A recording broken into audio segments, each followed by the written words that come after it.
Oh, you're all on the same screen. Yeah. Oh, Yeah, we had a training session, so that's really? Yeah. Oh, that whatever works.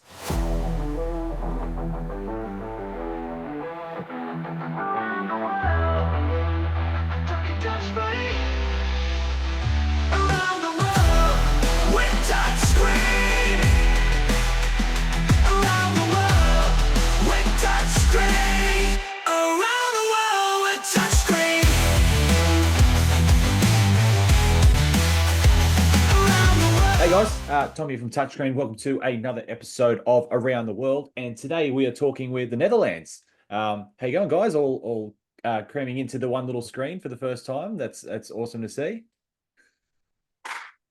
Yeah. So no, we're really happy and thank you for the invite that we have to chat. Not a problem. Thanks for reaching out and getting keen to jump in on the podcast. So first thing we normally do is we want to introduce ourselves. Does someone want to go first and tell us a bit about yourself, a bit about what you do in the touch, or if you call it touch rugby, touch football world in Netherlands? Let's go first. I will go first. Okay. My Bradley Bonifacio. I'm 36 years old. Living in The Hague, the Netherlands, and been playing touch for now since 2017. And also playing the World Cup as in the men's 30s team. And my role in the touch now community is the development officer. So trying to build up touch rugby in the Netherlands, kind of how far we can get here. Yeah, awesome. And that's cool because we have the same sort of thing in Australia. We have development officers as well that probably do the same role as you. So it's good. It's good to have development officers because they're the ones like, I'm guessing you do work with like kids and stuff as well, like the juniors. We're trying to work on that. It's a little bit different in the Netherlands, especially that rugby it's kind of growing, but it's nothing like compared to football, like volleyball, hockey, and stuff. Yes. So it's very, very true. All right. So next. I can go next. Let's skip the middle. We go back and forth. My name is Francine Blair. I live in Utrecht, play for Utrecht. I have a history in 15s and 7s rugby, and I joined Touch I think 4 years ago now. And I'm the captain of the Women's Open team at the coming World Cup. No specific role, but just the captain on the World Cup. Captain, that's a pretty good role, though. That's a pretty good role to have. Don't forget to mention you both played the Euros last year. Yeah, last 2 years we played in the Euros as well. Okay, and how were you playing in men's 30s and women's open at the Euros or different teams? It's open. Oh, you both played mixed. And how did you go? Yeah, it was like for us compared to like we started the mixed open in 2022, which was kind of for us beginning as the new like generation, if I have to say it like this. But the year after, we could really see in the videos that we really developed a lot better, more structured gameplays, playing a little bit more smarter as well. Yeah. So yeah, in that. And that's good because like when people think of if you went any good or not, all of a sudden people automatically think of where did I finish on the ladder.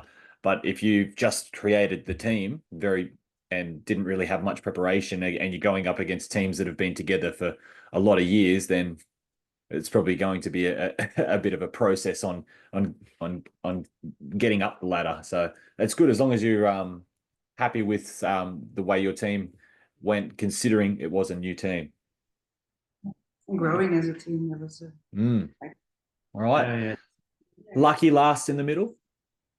Yeah, my name's Claudine. I play for The Hague as well, like Brad. I started Touch 10 years ago, and I'm in a team with Francine for the Women's Open at the World Cup in a week's time, we just realized, or less than a week, I think. I'm the junior coordinator, and at this point, we're still developing the junior side. I've ran the junior championships many years ago We had it here in the Netherlands, and we had our first junior teams running out there, but they've all become seniors now. So unfortunately, not many juniors left, but that is a big aim to start with the youth. And I've played 2 World Cups before, and Wow. some Euros, and the permit ship you had at some point as well. But yeah, looking at the previous World Cups, there is definitely a big development, because the last World Cup was also a women's open team, but many of us didn't get to train together because a few of us were living abroad. So we met at the World Cup. It's actually now we have a full women's team who train together at weekends. And it just shows, and the selection is becoming bigger and bigger each time. We're getting more players in. So in that way, you can really see development in the Netherlands. And I played the World Cup Mix Open. Was also, we've got players out of Australia who had a Dutch passport to create the Mix Open team. We did have a senior mixed team as well. That was that they were all coming from the Netherlands. But now, looking at the men's 30s, they're all in the Netherlands, and they can actually all train together. And again, there's a proper selection going on. So yeah, as a nation, we're definitely developing, and more clubs running in the country. Brad is mainly running all of them pretty much. Kind of. Development officer. Yeah, and that's great. It's really cool that these are all like the whole team is from living in the Netherlands. There's no like sort of Australian, New Zealand based players that have to travel over for the World Cup, because I get a bit jealous when teams talk about, or countries talk about how regular that they're able to train. Because I'm not with Australia this World Cup, but I know the Australian teams, they can only get together once every couple of months. We've got some more people joining. Is that you? That is the coach of the men's 30s. yeah. Oh, okay. Why not? Yeah. But yeah, so we can only get, like, Australia can only get together once every couple of months just because of how far people live away. So, and another thing is, like, I've spoken with Belgium and Germany and Luxembourg and all like close nations to you. Do you ever get to play against those countries as well as part of your training?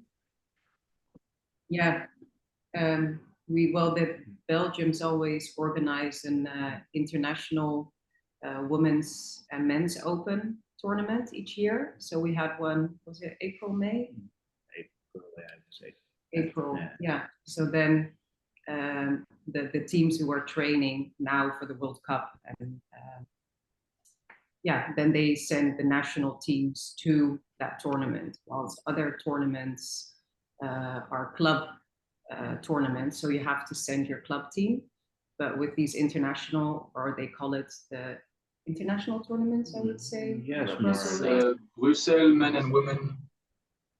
Yeah, men's, women's international tournament, and then the men send their team, we send our team, and that's great practice. The German was there, Belgium was there, an English team was there actually, French team, yeah. So yeah, we definitely get to practice. Yeah, and that'd be again, like, talking a bit jealous, like that'd make the whole campaign so much fun, just being able to constantly play games like that. It'd be heaps of fun. Like, there's no one near us except for New Zealand, and that's still a very long way to travel. Yeah. So sorry about we just got another joiner. Sorry, we started a bit earlier. I didn't realize there was someone else coming on the chat. It's me who got in touch with you, Tom. That's all right. Awesome. So sorry about that. Did you want to just quickly introduce yourself while you're here? Everyone's sort of done that. Just tell us a bit about yourself and what you do. Sorry, Jules joined the Netherlands 7 years ago, and I learned touch in England. Started in Oxford in 2011, and started coaching when I moved to Birmingham, still in the UK, with Birmingham University. And then as I moved to the Netherlands, I started the club of Utrecht, and been part of the Dutch New Zealand community since then. Great. And men's 30s coach. And now men's 30s coach. Yeah. Men's 30s coach. Awesome. That's awesome. So do all the teams like sort of train together? Like when you have training sessions like with the women's open and the men's 30s, do you cross paths a lot, or is it sort of each team sort of do their own thing? Who wants to I take that one? I don't know who they are. Yeah. It's the first time since I'm part of Dutch Netherlands that we entered more than one team. Before we were training mixed, so the community was really training as one block. And this year, to give more, basically to try to give a chance to more players while still keeping a selection, we decided to enter two teams. And therefore, we have taken it separately because men and women, different style of plays. I think the coach had slightly different approaches. So we went past, we were training same place, same time, but separate field. Mm-hmm. Going forward, I think we'll try to find more synergies. Yeah. Okay. So mixed open at the previous World Cup. Did everyone here play in the 2019 World Cup? Yeah, it's men's open. We were playing that time. Okay. Yep. And how did you find the tournament in Malaysia? Oh, super hot. Yeah. I've heard so many. Every time I talk to someone about the 2019 World Cup, it was hot. It was hot and it was humid. Yeah. And I see thermometer pictures of it getting to like 49 degrees Celsius, and I just can't understand how you would be able to play in that heat. And I'm guessing Netherlands is probably, like, from Europe, is not normally a hot part of the world. How did you adjust to Malaysia? Yeah, how we started. I think we arrived earlier before. I think maybe 1 week before the week started. I think I was not living in the Netherlands. You were kind of already used to it. I was adjusting already. Yeah. Where were you living? I was living in Cambodia. Okay. And that's what I mean with, we had a women's open team there, but I hardly trained with the team. You met a few of them at the World Cup. A lot of them, because I trained a lot in the Netherlands previously. Oh, okay. Yep. Of course, they wouldn't choose someone living somewhere else if you have a big players base. And that's what I mean. I could come from Cambodia and play the World Cup. Now we're at that stage where we don't do that, of course, anymore, because we have enough players. But it was interesting because it was the hottest time of Asia, that area in Asia. April is the hottest season. And I found it very interesting that the World Cup was planned in April, and where you're saying the thermometer hits, I think, 50 degrees, but they did cancel at some point the afternoon games. And I think we were lucky we had two teams, because when the guys were playing, we would have ice buckets with towels and umbrellas to support the guys, and the other way around, they would throw towels on our necks and throw ice cubes in our shirts, and then it was like pushing us back on the field. Yeah, that's how. Yeah, I've and 2015, Tom, 2015, we got flooded. I mean, I know. It has a way to choose a World Cup location and timing. We actually have hopefully Nottingham will be a safer place. We have a running joke in Australia. Every time we seem to put a touch tournament on, it rains. So if there's ever a drought, it's like, well, let's just make a touch tournament and that'll fix the drought. I sort of had a little taste. I've touched in the really hot Malaysia style weather, because I'm with China and we train in real South China, in the hot part of China. And we actually had a training camp in April, and it was hot. It was like we get hot, like it's hot in Australia, but it's dry. So we don't get that big lot of humidity. So I was just drenched in sweat. Yeah. So but then I was thinking at the time, I was like, the World Cup in Malaysia was 10 degrees hotter than this, and I'm dying.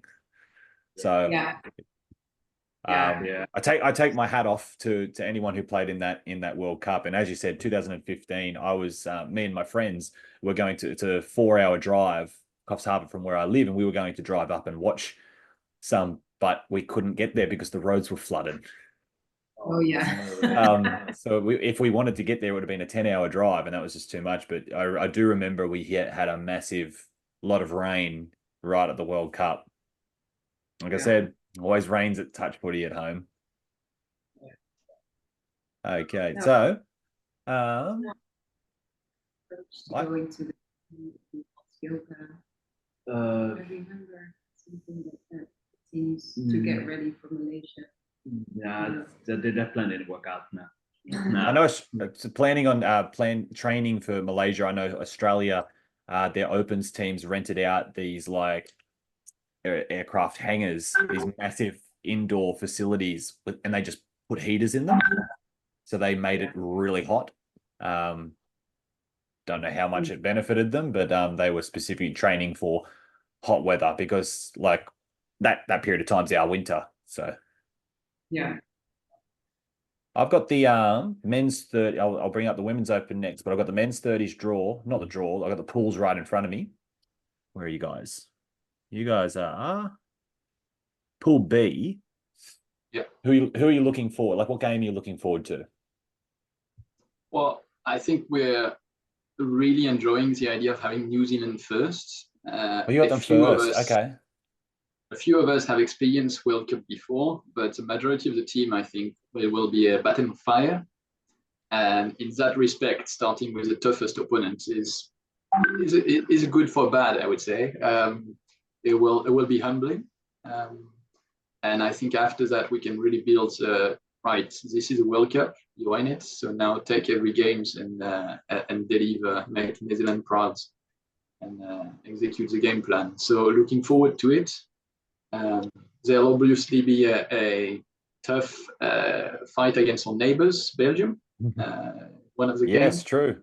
And we obviously want to measure ourselves among the European nations, and quite frankly, know absolutely nothing of the likes of Singapore and Hong Kong, so really don't know what to expect there. It can be our toughest games. It can be a very challenging games. We'll see, but we'll take them one at a time. And I'm sorry, I can't give you much info about. I can't give you much info about Hong Kong. I've only ever seen their mixed 30s, mixed 30s, and men's open. But if they're anything like the men's open, they're just fast. They're very skinny and very fast. Yeah, that's what we expect. And I'm sure Japan will be the same. Japan, Singapore, probably they're just really fast in Asia. Yeah. All right. Yeah, so yeah.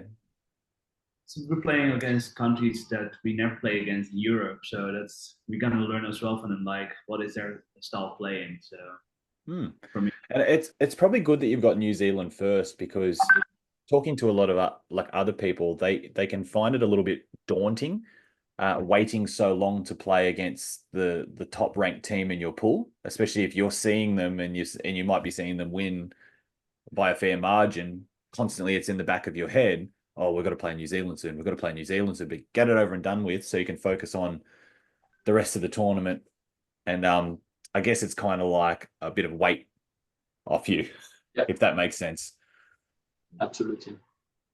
All right. So now women's. What's women's funny open. is that the girls have exactly the same starter. They are also facing New Zealand first. Wow. I've just opened it up. They are too. There's a lot of similar teams on here. You've both got Hong Kong. You've both got South Africa. There's a few teams that are similar. So you got the Women's Open girls. Game you're looking forward to the most? Is it New Zealand, or is it England? Is it a different team? The non-European countries, like what Gilles says, we have no idea. And there are not many European countries in the Women's Open pool in general. I think on the mainland is Belgium, and Belgium is in the other pool. Yeah, that's true. Ireland, and England, I think, in our pool, and the rest is all non-European countries. So I'm excited for all of them, and get over with New Zealand first, just to see. Well, it's good. You only learn if you play against really big teams, and maybe this step is too big, but you have to play them to learn and to. That's a good derby. Build. It's a good derby for us. So. You got you've got almost all the Oceania teams. You've got Fiji, Samoa, and New Zealand. Yeah. I think that's literally the other side of the world, like as far away as you can get, I think would be Samoa. Yeah, true. And we'll be nervous the first day, right? I mean, it's a big championship, and then you're better off playing a team that is so good rather than a team that can be quite equal, just to get those nerves out. And it's going to be very, I think, really cool to play New Zealand. And we've been watching them play Australia, you know, on YouTube so many times, and be so impressed. And then they all of a sudden stand in front of you, and it's just an honor to play such high-level teams, I find. Do you have any games that are on the stream, like on live stream with commentary? Have you got any in the draw for Netherlands? I don't know. There were not many. Is that known info yet? I'm not sure, but I assume it like field one would be. I haven't really looked into the draw too much. I'm just hoping that FIT is giving a lot of different countries time on the stream instead of just pumping Australia and New Zealand like they've done in the past. Like you can find enough, like you said on YouTube, you can find enough games of Australia and New Zealand. Like that's not hard to find. Yeah, I think they were not on the schedule. Or there were 3 games that had a camera next to it, like the icon that would show live stream, but that was only the first day. Yeah. So I don't know what the setup is. Like 2 years ago, it was in Nottingham. They had every even field had a live stream. So I don't know how they would do. And how did you find playing at Nottingham? Was Nottingham a good venue? Very well organized. Yeah. Oh, that's good. It was a really good venue at the time. There was kind of a drought, so the fields were actually a fair amount hard. But I heard your podcast with the English, and I think there's been enough rain in Northern Europe this year. So yes, I expect the fields to be green. Well, us looking at them, they looked very good because we've experienced some droughts here, and we've had fields that are just dust. We had a tournament in 2019. So we had all that rain in the middle of the year for the World Cup, and then we just didn't see any for the rest of the year. And it was the end of 2019 was our bushfire season. So we had so many bushfires, which meant that when you drove to the tournament, all the trees and stuff that you drive in was just all dead, but smoke. We had for probably a month smoke, like 100 feet above our heads, just lingering. So it looked like cloud. We couldn't see the sun. We couldn't see the stars at night. It was just smoke over the top of us. And we had to play the tournament in the smoke. And it was the worst thing ever. I'd rather a typhoon. I experienced a typhoon in Hong Kong, and I'll take that over the smoke. It was terrible. And the fields were just dead because we had no rain. Yeah. That's great. But anyway, so enough about that. What else can you tell me about like touch footy in the Netherlands? When you're introducing yourself, you were saying that that you quickly mentioned a team that you played for.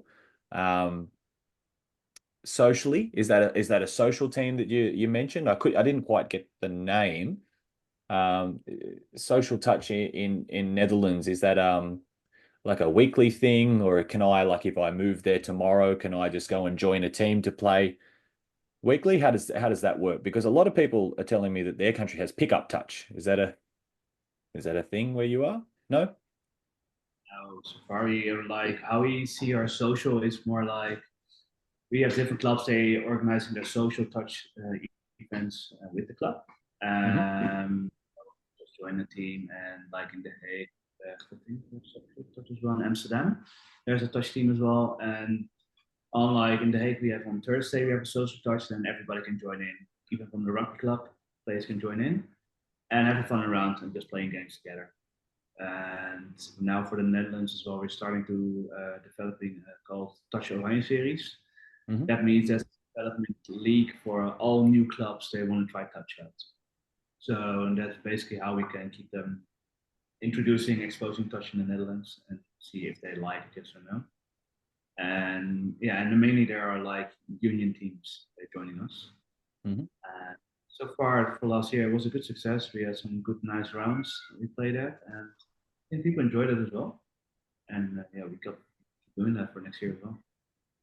Yeah, and we do the social tournaments where actually all clubs send players, and if your team is not complete, you help each other out, and it's mainly for players who've just started at the clubs. But then what you mentioned, we have the Oranje series where each club sends their best team, and it's like the national championships, I would call it. Yeah. But Oh, it's, we have the same thing. We have the exact same thing. So we Yeah. have Yeah, but different scale, right? Because exactly what we found when I started 7 years ago, there were 3 clubs in the Netherlands. I started the 4th ones with Utrecht. Now Rotterdam also have one, and Delft. So every major city in the Netherlands has a touch club, but we're between 10 and 15 at training, right? So when you want to fill in a team for a tournament, you're lucky if you get more than 9 or 10 players, and you're even luckier if you get enough women to make a mix. So we had to adapt, and I think what we came up with is a format where we have a social tournament where the idea is to be mixed, but you do as much as you can, and it doesn't have to follow the fit rules of 3 ladies on the field at all time. And then we have a real competition, which we try to make sort of in a 2 or 3 games a year format, where we face every club with really the best team. And the more social formats, we try to make it, I think the ambition, Brad, correct me if I'm wrong, is to try to get six tests a year, something like that, 8 tests a year. Brings the clubs together. The benefit of the Netherlands is everything is 1 or 2 hour drive away from each other. So distance is not an excuse. What we are suffering with is number of players who knows touch. So you were asking about pick-up touch. I don't exactly know what you mean by that, but neither did I. Honestly, neither did I until I started. Touch. We're growing the touch rugby community, but obviously the biggest community is what we call rugby touch, right? It's the rugby players playing their version of touch. And we're trying to educate some clubs with the efforts that Brad is doing to bring some clubs to really create a touch section to cater for all age and size and body shape. Well, yeah, pickup touch, I'd never heard of it until I spoke with Thailand. And so pickup touch is they just, if you want to play touch, let's say it's Monday nights or Sunday afternoons, you just go to where they play touch and you put a small amount of money in and you just randomly assign teams. And for a couple of hours, you just play. You play a game, you switch your teams around, you play again, you switch your teams around, and then they might cook some dinner or something, like a barbecue or something like that, and have some drinks. And it's just like, wow, I'd never even come across that. And it was funny. And then I said, cool. Silly me said, oh, Australia doesn't have that, which I've never seen it in the country before. And then I get an email from some really angry guy in the middle of nowhere in our country saying, yes, we do. We have this from where I'm from. So I'm really sorry to offend some guy from central Queensland. I did not know. I can't say I've been to every single touch footy club in my country. So it's not fact checked it. So would you say Amsterdam is like the heart of touch in Netherlands, or is it, you said there was 3 clubs, is it sort of evenly split? Look, I'm pretty ignorant. I feel really stupid because up until a couple of years ago, I thought Amsterdam was a country. We always hear about Amsterdam and we hear about Netherlands, but we never hear them like associated with each other. So it was only recently I found out that was in Netherlands, which I feel like an idiot for saying that. So is hard of Who wants to pick that football? one up? So be careful, because in Holland there's a lot of rivalries between the different cities and their influence, right? So Amsterdam hates Rotterdam, who hates Den Haag, who hates Eindhoven, who they all hate each other, right? Okay. In Dutch, we are much more inclusive. If you talk football, you can literally start a war within the family. But Amsterdam, Den Haag are the historical heartland of Dutch in the Netherlands, and then Eindhoven and Utrecht are a bit younger clubs. Den Haag and Amsterdam also benefit a lot more from expat exposure, which in Europe you'll have learned talking to all the other European club nations. I think Dutch grows where expat comes. That's pretty much how it starts. Then we pick it up and try to make it bigger, but that's how I would phrase it. Yeah, I wouldn't okay. say Amsterdam has it, but Amsterdam and Den Haag definitely have been historically the club of the Netherlands, and we're trying to push Utrecht on the map now. Mm-hmm. So where do you train for like your World Cup teams? Like where did you train today? Well, today was a special train. No, not special, but national trainings, we actually do try to divide it over the country. Oh, great. Yeah, no, that's good. We trained a lot in Amsterdam, also because of the fuel availability, but Utrecht is a nice location because it's in the center of the Netherlands. So we've had training in Utrecht.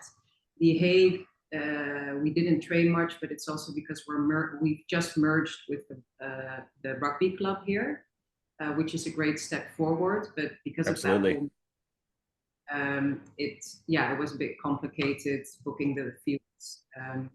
But today and last Sunday we had a few just extra trainings, and that's the great thing about the Netherlands, where you call everybody together 2 weeks in advance and say, "Oh, are you off that Sunday? Let's do one more run around before the World Cup."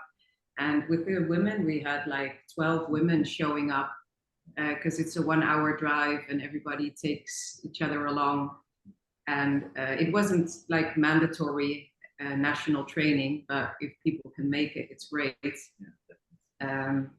So today was in The Hague, but actually the most training sessions were in Amsterdam for this World Cup. Yeah. And did you train the whole weekend, or was it just sort of today? Are they normally big sessions? Normally we do 2 days, we do 2 mornings, and we get the afternoon free, basically. It's a luxury that we can go home for the weekend.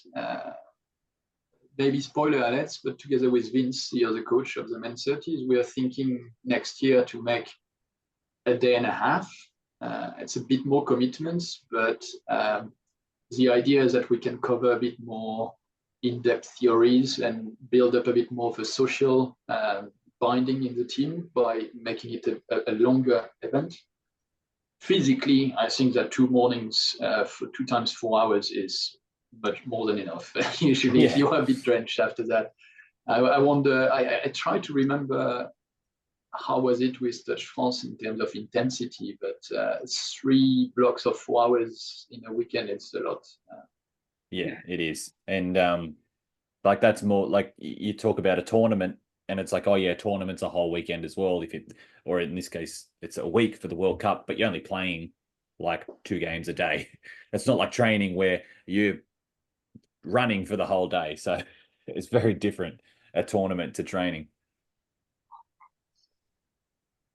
Okay, so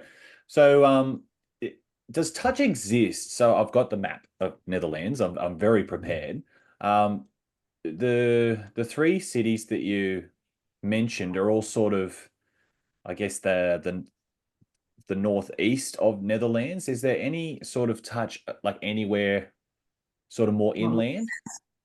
I think you've got the map upside down. Do I have the map upside down? I don't have the map. Whereas it's central. Well, that's all the. You've got a losange. You've got a square between Amsterdam, The Hague, Eindhoven, well, Utrecht is not really a square, then it's a triangle. Utrecht is there.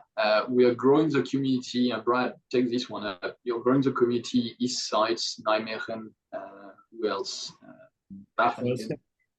Utrecht, like in their region. Let me do this, and you tell me if I've got the map the wrong way. You got the right Tell man. me, can you see this? Yeah, Yeah. Yeah, yeah, you're missing would- you're missing half of the country north. What? Yeah, Northwest. it's still there. You go. So would There I you go. would I find touch football here, or somewhere around here, this part of the country, like I hope I don't say it wrong. The Exactly, no. Appledorn, It is. or is it sort of close more? That's what I meant about the top left, but it's more the left. left. There's those teams playing now at the moment. Like for example, we have well, I already mentioned this: Delft, The Hague. We have Schiedam, also Holland, Rotterdam. Mhm. I'm also hearing about maybe Leiden is also interested now, and also Zoetermeer, which is close to The Hague city. And when we go more to like Amsterdam, we have there two teams, like Amsterdam Touch and Westerpark. So that's the touch team that play in public parks. But those are the most densely populated parts of the Netherlands as well. The big cities are all in the west. Yeah. Yeah. Okay. Oh, that's west. It is west. I'm an idiot. Sorry. Yeah. That's No worries. definitely west. Oh. Because so where I'm from, I live right near the ocean, and that's east. So anytime I see something near the ocean, I just think that's It's east. Has to be east. Because it'll take me, it's like a 4-hour plane trip to get to the ocean on the other side of the country. That's just so far away. I've never even been there. Okay, so it was west, my mistake. Yeah, but still, like in the east side now in the Netherlands, we have like now Utrecht is really combined now with they're close by with Amersfoort, which is a union team also starting playing touch. There's also like Wageningen, Arnhem, Nijmegen, Nottingham, like really small villages. They're really like drilled like, hey, we want to start playing touch as well. And they were also talking about starting their own league in that region. But it's all because there's all teams that want wants to to play have touch. a touch part in their clubs. Yeah. So it's not like only touch No. teams. No, you see that touch is Clubs. getting more popular at rugby clubs now. They're like, okay, there are people that want to play contact anymore. They're getting like older, and they're like, but we still want to be in the club. And they're just like, yeah, maybe we can figure something out which we all can play. And because also some of them get like an open training, and some players of these clubs join us as well for the Netherlands team, like checking out if they want to get selected. And they were pretty amazed, like this level and this dynamic game is totally different but so fun. That's the way we try to trigger them, like, okay, this is like proper touch and not the rugby touch you're playing as a warm-up game. So they're starting to feel like, hey, this is actually pretty cool and get so fit as well. We've in recent years in Australia, we've got two rugbies. We've got rugby union and rugby league. The rugby union is probably what's more international. We've actually linked with our rugby league. So we're trying to promote that you play rugby league in the winter and then in the summer, touch football. And it is all about, yes, it's different skills, but they complement each other. And it is definitely a good way to stay fit just because of how much running you do playing touch. Yeah, and we noticed that the rugby season ends, which is around this time of year, a little bit earlier, I think. A lot of rugby players come and join the touch sessions on the social nights, and because they want to stay fit for when they start the season again. And some of them, they really enjoy it and find it. Do you ever get some like real hotshot rugby players that come in to play touch thinking that they're going to be like, oh, I'm going to be the best player at this, and then the people that are experienced touch kind of show them up a little bit? Yeah, that's the mentality they always bring in, which is fun to see. And then I always ask them, do you know touch? Yeah, of course I know touch. Yeah, sure. And then it's like, and then they see like guys, then I'm repping the game. And and I say, guys, you have to go back 7 meters. What, 7 meters? Yeah, that's true. Because in rugby, it's like you're where the tackle is. Or you need to at some point. No, I don't need to sub. Yeah, but we're playing for 2 hours. You sure you don't want to sub? Yeah, and like then that. they all and want to after sub. an hour they're done. Yeah. Yeah. But yeah. No, come back to the mark. You've got to come back here to play the ball. You can't go. Yeah, Yeah. no, but they're a good bunch of rugby players who have joined, who've stayed, or who just join and do accept, like, respect the touch community. And yeah, those they hang around. And the ones who really want to play their own game, they usually don't last long in the touch community. So yeah, that's how it works. So. No, it is good. It's good that hopefully more and more rugby players come and sort of take on the challenge of learning a new sport, because when you get into the, like, when you start giving touch a chance, it's actually really, people find it really interesting on how how much structure is involved and how much tactics and thinking, whereas they probably walk in thinking, oh, you just touch and it's simple, really. Some people say touch is a simple game, but there's a lot to it. Yes, then on the like, yeah, like you probably won't see a single, every team will probably play 70% the same structure, but you'll never get a team that's fully the same as another team in touch. There's just too many possibilities of how you can structure your team, which I think is great. Like even like all the Australian teams, they'll kind of sort of play the same, I guess, but everyone's going to be different in some way. Yeah.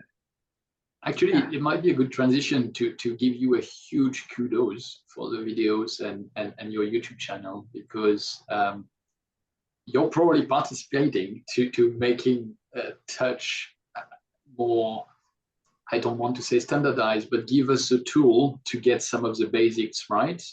It's been highly valuable to have those little red arrows or yellow arrows all over the field. The terrible ones, the terrible yellow arrows. They're not that bad. You're giving yourself a tough one there, but it's, of course, it's not copy paste. We have to adapt it to our own game, but this is really helping every players develop. No, especially in Europe, where coaching is, No, I really appreciate that, and I think Netherlands was one of the first. Netherlands and Belgium were the first comments or anything that I got back when I first started posting videos, where I realized, I was like, oh, there's people from the other side of the country watching this. I thought it was just like people from near where I live. And so that was really cool. Like, it's like, oh, thanks for this analysis from Germany or from Belgium or from Netherlands. And I was like, wow, that's cool. Because Netherlands was one of the first ever countries that I was aware of when I was really young. The Sydney Olympics. I was actually quite young, and we've had the Sydney Olympics, and because like I was really in, like, with being Australian, I followed Ian Thorpe. So I was like, I really want to watch Ian Thorpe. Ian Thorpe's going to win everything. And then I was like, who's this guy that beat Ian Thorpe? Peter Van Den Hoogenband. And he was the first ever sort of person that I remember from another country, from outside Australia, and it was Peter Van Den Hoogenband. Oh, and I was fixated because I was like, that's such a cool name. It's really long and stuff like that. And then I was like, he beat Ian Thorpe. So yeah, first ever, I guess I don't know if he's considered a celebrity, but like a sports celebrity, I guess, that I remember or that I learned of outside of my country was from the Netherlands. So there you go. He's a big guy. He's a big guy, yeah. He's a big guy. Oh, so he's well known still? Well, not now, but like when we know, like the swimming, like in Olympics, it's always comes up in everybody's mind. But he's still a liaison, so he's involved in sports and bringing sports in the Netherlands for Olympic, the new Olympians, I would say. So he's organizing those kind of things. I'll have get a hold of him and promote touch football or touch rugby for the Olympics, because we're really trying to push that hard for the 2032 Olympics, which are coming to us back to Australia. So we're really doing our best to get just a mixed, just trial it, mixed. That's all you know. That would be amazing. That would really be amazing. We're very close, I think, in Rio. It was very, very close. However, they chose rugby sevens instead. Oh wow. Okay. Also nice. Good sport. Not either. Good sport. Also nice, but I think showcasing a mixed sports, and I think Absolutely. you said it in other podcasts, this is such a beauty. This is really something you almost wonder why other sports don't pick this up. It's such a universal value that makes the sport socially so enjoyable. And the swimming, like talking about the swimming, they've just incorporated the mixed relay. And everyone around the world is like, oh, it's so great. They can like mix genders together in a sport. And it's like, we've got a sport here that can just do that all the time. And you look at the World Cup, the most popular division is mixed. What is there?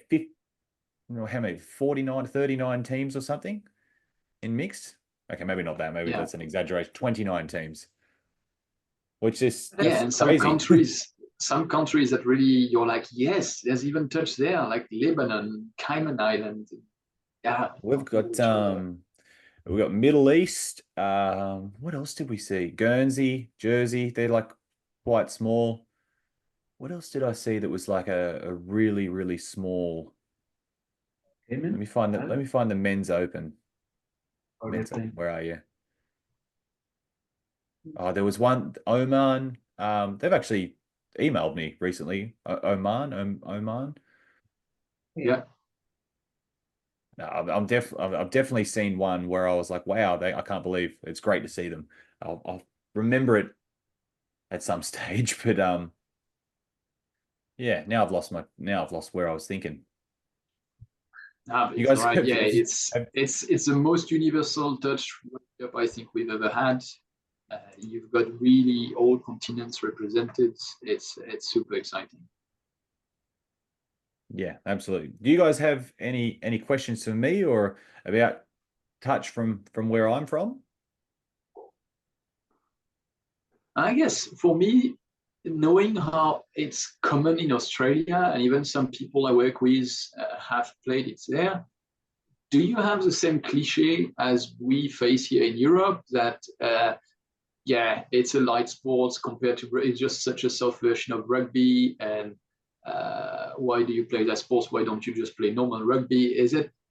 Do you have the same cliche as well, or people really understand what the sport is? No, I think what we have that's good for us is during our summer, it's way too hot.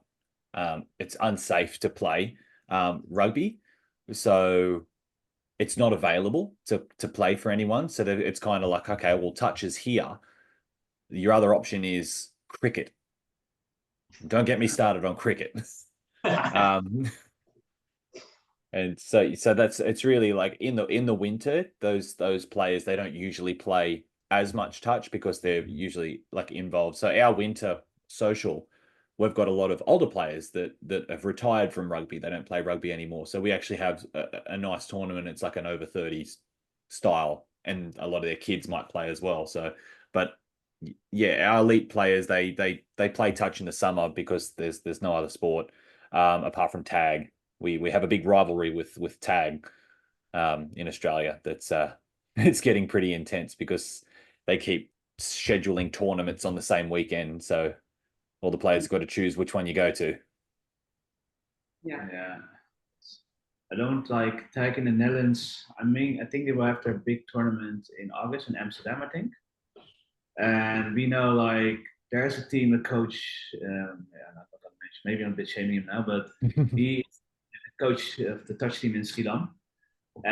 But he's really like, if you give him training, it's more like how he trains youth union teams. And I'm like, well, actually touch is way different. But then he's like, yeah, okay, I know you guys talking about touch, but I do prefer tag. That's so much more better for kids. I'm like, to be honest, it's not so much better for kids, it's so much easier for kids. And if you make everything easy for kids, they don't learn. Yeah. So that's what we have. So we have a lot of like rugby players, they'll go and play tag. Oh, touch is too hard, or touch is too fast. And it's like, okay, that's why would you just go and play that? Because it's easy. Yeah. That's a bit of struggle. Not really a struggle, but I'm starting to see now like, hey, tag is trying to get along as well now, and we have a lot of contact with the Federation of Rugby Nederland. So we want to be together with the Federation of Rugby Netherlands, but we have contact, but it's only we don't hear anything more from them anymore. But now, luckily in The Hague, we have a head coach of the union team. He's from Australia, and he was watching us playing touchy on the field, and he was like, "Guys, your level is so good. Like, why is this not like popular in the Netherlands?" And we were like, "Yeah, we don't know. I mean, we're trying our best, but yeah, we just don't know how we can hit those people in like, hey guys, just try touch out, because for young people, it will be so much better for them as well as a union player. They will get the full package, in my opinion. I mean, my background, I've been playing like soccer for like a long time ago. And you also have like field soccer and indoor soccer. And I see like union is like on field and touch is on indoor, which is more dynamic and technical as well. And we see lately there's a lot of indoor players are playing now professional football as well, because you see their skills are so much better. And I see a lot of comparison between those two sports, which should make it easier actually for rugby if they like using their mind a bit more. Like make it open for youth players and see how it goes. It helps if the head coach sees the value of a sport like touch, because if the head coach of the union teams don't think it's a good idea for their players to play touch in summer, then it will not grow. So we need you need to teach them the correct way to play touch. Otherwise, they're going to be running block shapes and weird stuff that's not going to be it's going to be very easy to defend because you just have to touch them. Yeah, and I think also because that was actually also a question for me to you. What I've always heard is in Australia, in school, when you're in high school or even primary school, maybe you play touch, or it's part of the school curriculum, or you have after-school clubs. And in the Netherlands, we just don't have that yet. It's that part where you wanted to go into school clubs where kids hear and learn about it at a young age and then get triggered to join the clubs of the city they live in. But my question was, if I understand correctly, you do have a lot of schools who have touch after school, or does that depend on in which area in Australia you live? How is touch schools? So just your regular school, pretty much every school has touch football, even our really small schools. We're very big on sport, and we're very big on creative arts in schools.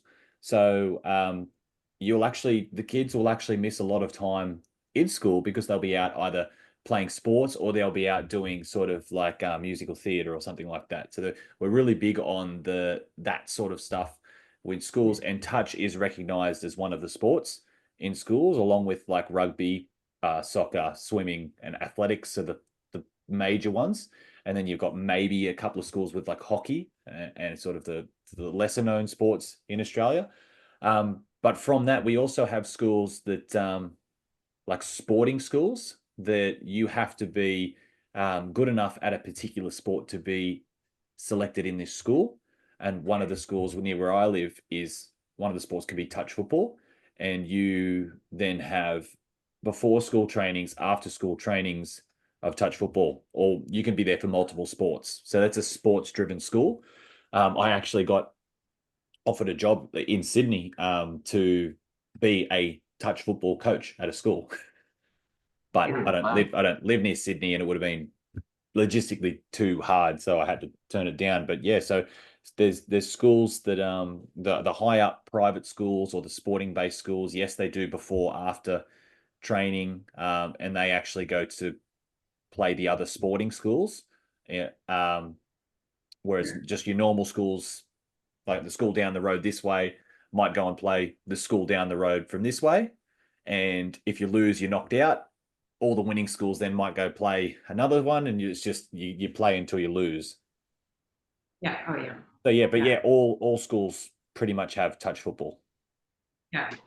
And is it? But I think that's exactly the challenge for us, right? It's how do you grow the community? One is exposure within rugby club or rugby league, or just expat communities. That's the easy peak, dare I say. But to build on the long term, we need to engage younger generation, and to do that, we need to tap into schools. And we host volunteers. We host big gala days. We've got a gala day coming up next month hosted by my local touch club, where it's just an open invite to every school in the area. Come and bring a touch football team, regardless of what your level is. And you just have a day. There's no finals or anything. There's no winners. It's just come and play about 4 games, have a day off school. So as soon as you offer a day off school, kids are like, I'll go play that.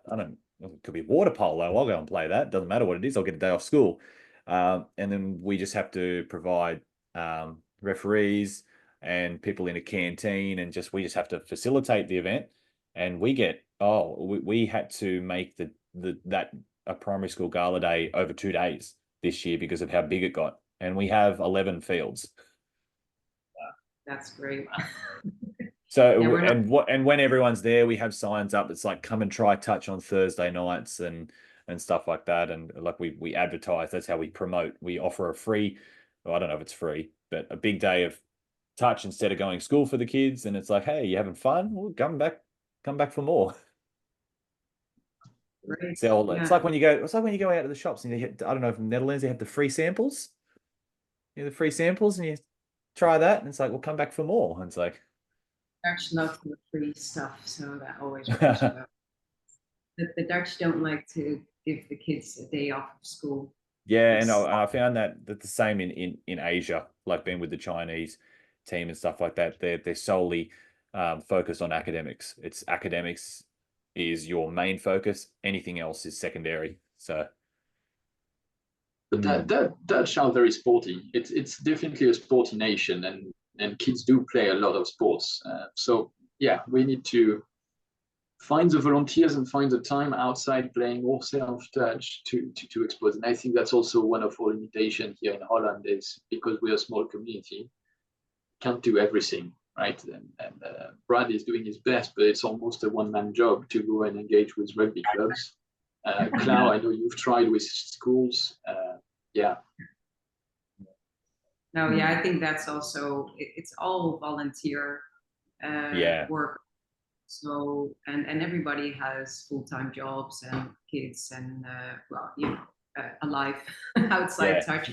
And our committee, most of them are involved. Like if you're involved in the juniors, it's usually because you've got kids involved. So our president has 2 kids 3, one of them's sort of too old now, but they've still got kids that are involved and stuff. And all our committee are the same. And then usually you find your next lot of committee have young kids coming in, and yeah, it is all volunteer. And at home, it's like having another full-time job, being in charge of a touch football club. Yeah, true. Yeah.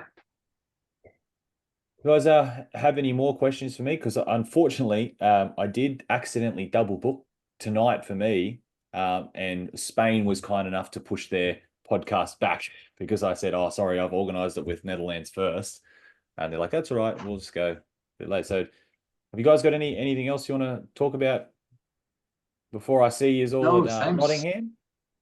Well, I have one question. Sure. How do those coaches think about coming over to the Netherlands and helping out our small nation to develop touch at a higher level? So I think the biggest thing about so you might see some New Zealand coaches going around. Probably the reason you never see an Australian coach going around is we probably just didn't realise actually how big touch was around the world, or how many nations would like enjoy us to come over. We're probably just like until I started doing the channel, we're probably just in our own little bubble of Australia, and there's not I didn't even know about the Euros until last year, until 18 months ago. So we're in this little bubble because we've got touch football so accessible that we don't know what's going on around the world. And when I go and play with my social team, the Boring Spuds, on Mondays, usually a few of the guys are asking me about, I was like, who'd you talk to? And it's like, and then I'll tell them about this pickup touch from Thailand and stuff like that. So we just don't know. But there'd be heaps of people like I'd be super keen to do that sort of stuff. And like that's how I got involved with China. Like I've flown to China 3 times and had training camps there. And I'll be in Nottingham with the mixed open team from China. And I know just coaches that I coach at a regional level with at home would be very keen to do that. And they're probably just as knowledgeable as I am. Yeah. That's what I love about the sports. Whenever I'm on business trip, I always try to Google whether there's a touch team around that I can play with. If I'm in Berlin, I'll turn up in Berlin. So if I'm in England, I'm going to turn up to some of the touch club. And when I was in China 10 years ago, I also went to play in Shanghai. It's Shanghai. a friendly community. It's half of our team are from Shanghai. Yeah. Oh, really nice. You might have played with a couple of them. I have. Well, anyways, yes, you're all to do a Euro trip, and I'm sure all touch players will accommodate in housing if coaches out who can run some sessions, because I think we all watch so much YouTube videos. It'd be great to hear it in live and try it out on the field here in the coast. Absolutely, because I can't answer a question within my YouTube video unless you write it in the comments and I see it. But a lot of things like I'll if I ever watch one of my old videos, I'll be like, oh, should have said that. I always forget something when I'm doing it. Yeah. But anyway, guys, it's really nice to meet you all. I'll be seeing you very shortly in England. Hopefully, I'm not too jet lagged. Do you guys have any an exhibition game or a warm up game with anyone? Yeah, The girls have? We do. Yeah. Who against? We're meeting the men's are meeting the Fiji 35. Oh, men's. cool. And the girls, I think you're meeting Taiwan. Yeah, the mixed. Oh, the mixed team. We've played them twice. Lovely people. Lovely people. And Fiji as well. Like the best people you'll ever meet are Fijians. Like they're just the nicest people ever. But Taiwan, they're pretty good. They know what they're doing. They just lack that sort of exposure to good games. I think they just need get more games. But yeah, they've got a great committee there that's really pushing the sport, like the Chinese Taipei. And yeah, no, it's really enjoyable to have a run against them. We played them just last month in Hong Kong. Ah, nice. In a typhoon. But so if you watch my episode when I speak to Taiwan, the 2 guys that I'm talking to are both from the mixed. And they don't, yeah. But anyway, guys, really appreciate you jumping on, and we'll see you at Nottingham. So thank you, Tom. See you next week. Thanks, guys. See you later. Yeah.